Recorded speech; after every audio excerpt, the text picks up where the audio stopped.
Hi ladies, I wanted to come to you and show you how to create your new Facebook group page. So what you're going to do, let me just scroll down here. Of course, it's not going to let me do this here. Okay, so you're going to go to groups. And once it opens up in groups here, you're going to actually just create group.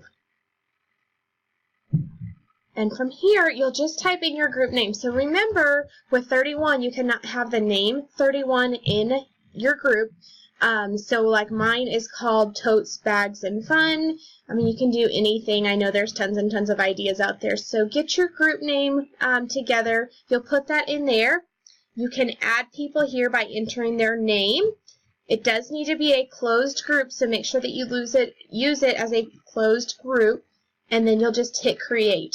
This will then create your group like some of these you see over here on the side. It will look exactly like that once you've done just this page here. So I hope that helps. I hope you have your new customer page made because it can make a difference in your business. Thank you.